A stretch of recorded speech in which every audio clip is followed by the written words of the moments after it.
Dave Mustaine has quietly left his mark on Megadeth over the years, bringing his distinct abilities to one of the most respected bands in rock history. At the age of 63, he's finally ready to reveal what really went on behind the scenes. Dave, in a rare moment, candidly shares the secret difficulties of personal struggle and the startling truth that kept things hidden all this time.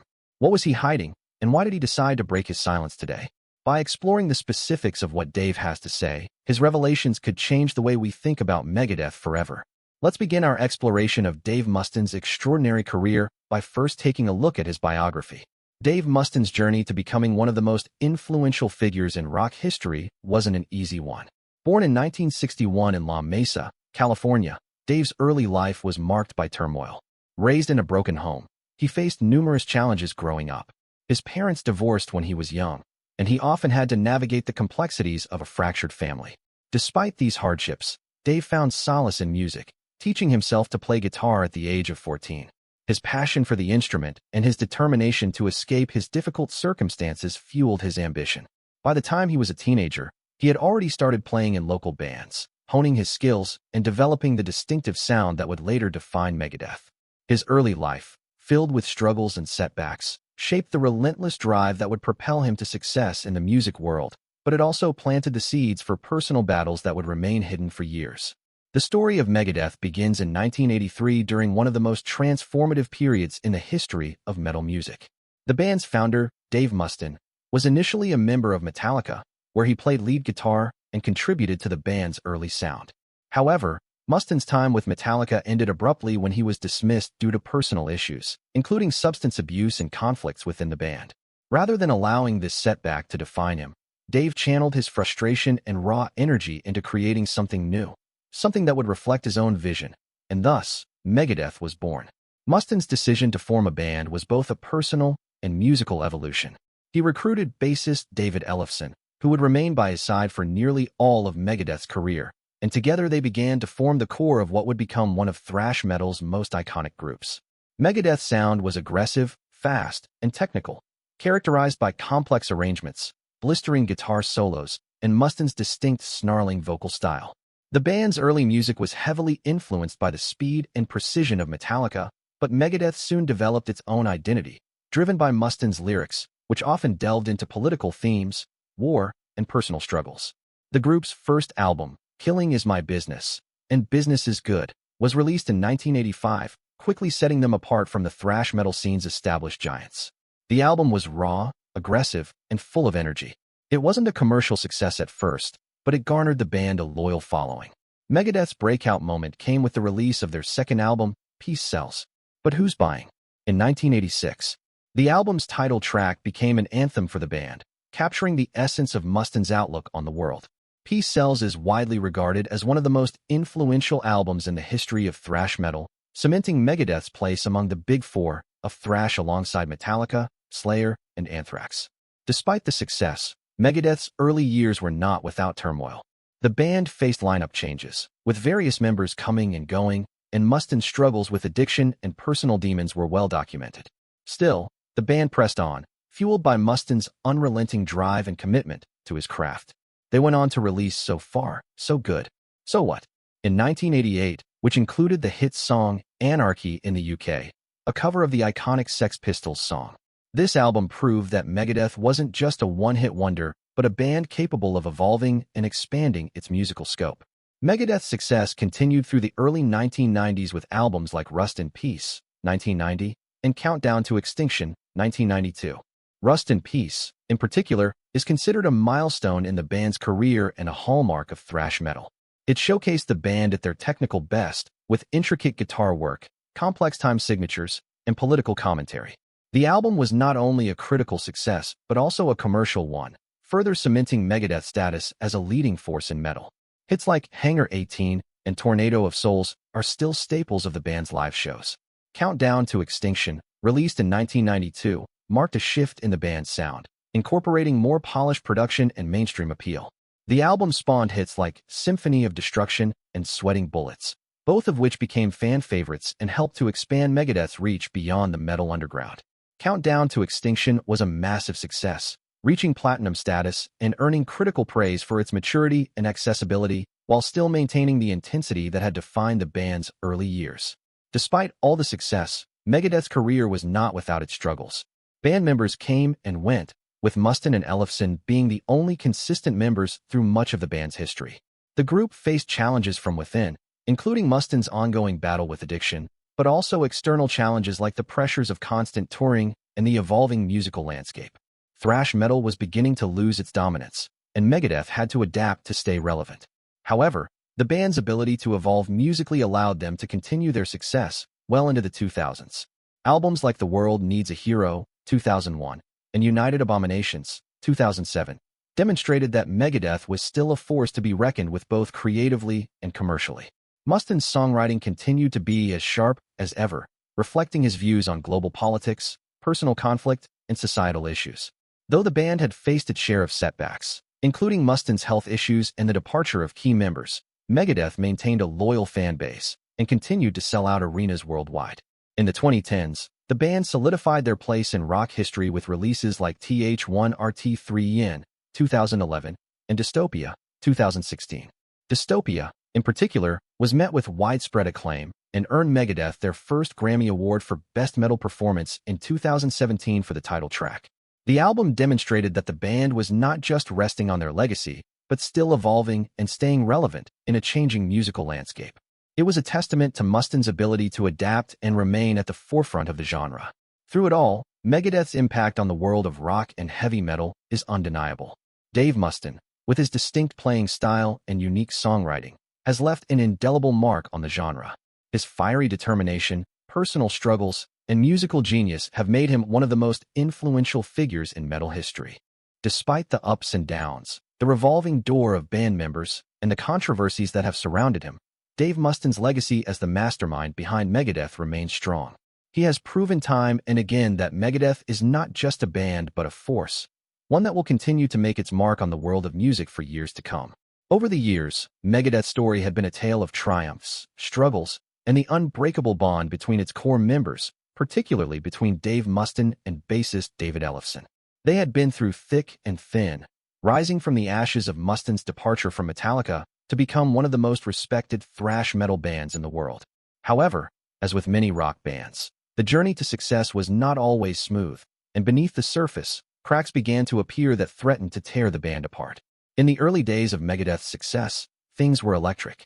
The band was touring relentlessly, churning out some of the most influential albums in metal history, including Peace Sells, But Who's Buying, Rust in Peace, and Countdown to Extinction.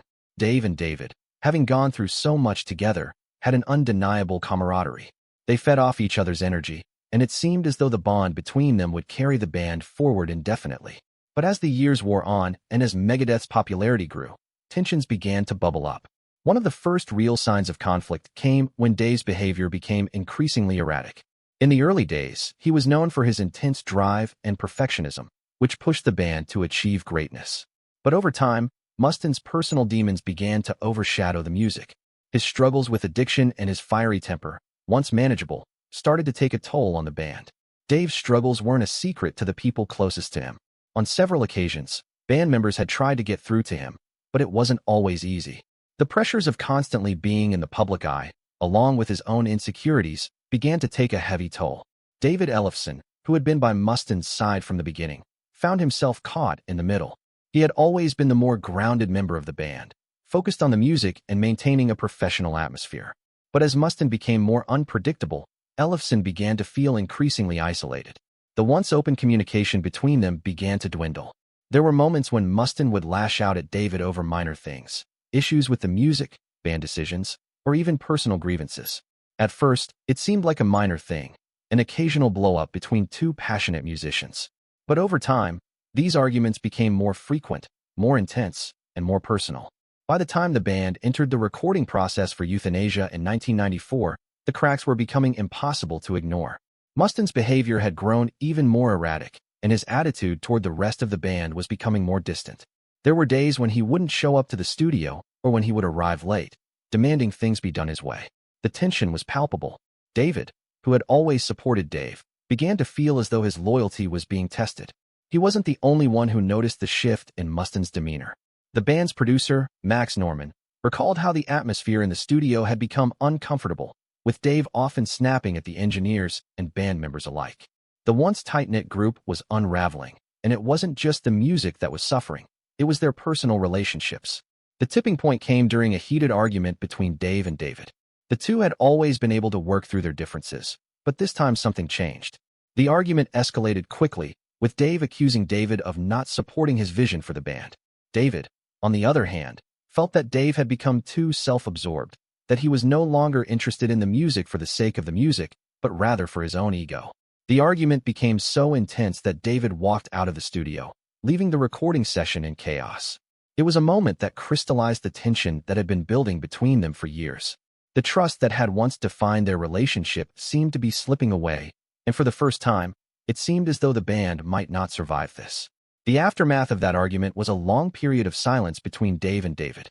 They continued to tour and make music together, but the magic that had once existed between them was gone. There were rumors that David was considering leaving the band, that he felt betrayed by Mustaine's treatment of him. Fans began to speculate about what was going on behind the scenes. Why was there such a noticeable distance between the two? Why was there no longer the same chemistry that had made Megadeth's music so powerful? Some outlets reported that Mustaine was pushing David out of the band, that he was looking for a new direction without the bassist by his side. Others suggested that David had been ready to leave, but had stayed out of loyalty to the band's legacy. As the years went on, the tension continued to simmer beneath the surface. By the time Megadeth released Risk in 1999, things had reached a breaking point. The album marked a significant departure from the band's signature thrash sound, embracing a more mainstream rock approach. The shift in musical direction was met with backlash from fans, but it also signified a deeper divide within the band. Mustaine, ever the perfectionist, had pushed the band in a new direction that David and some of the other members were not fully on board with. The musical experimentation alienated many of the band's core fans, and it added to the already palpable tension. By the early 2000s, the band's lineup had gone through multiple changes, with David Ellefson being one of the most notable departures. In 2002, Ellefson was officially fired from the band, and while Mustaine claimed that it was a necessary change, the reasons behind David's exit were never fully disclosed. Rumors swirled that the ongoing tension between the two had led to David's departure, while others speculated that it was due to financial disagreements and Mustaine's increasing control over the band's decisions. Regardless of the specifics, it was clear that the bond that had once existed between Dave and David had finally snapped. The fallout from David's departure was felt deeply within the metal community. Fans who had followed Megadeth from the beginning were devastated by the news. David had been an integral part of the band, both musically and personally, and his exit left a massive void. Some fans saw it as the end of Megadeth, while others held out hope that the band would recover. But the truth was that the once inseparable duo of Mustaine and Ellefson was no longer the foundation of Megadeth. The tension that had built up over the years had finally caused a rift too deep to mend, and the band's trajectory would never be the same.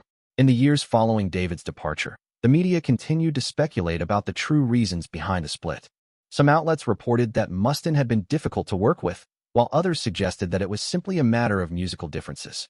Whatever the reason, the breakup between Mustaine and Ellefson left a stain on the history of Megadeth, a symbol of how even the closest of friendships and partnerships can fall apart under the weight of personal conflicts, professional disagreements, and egos.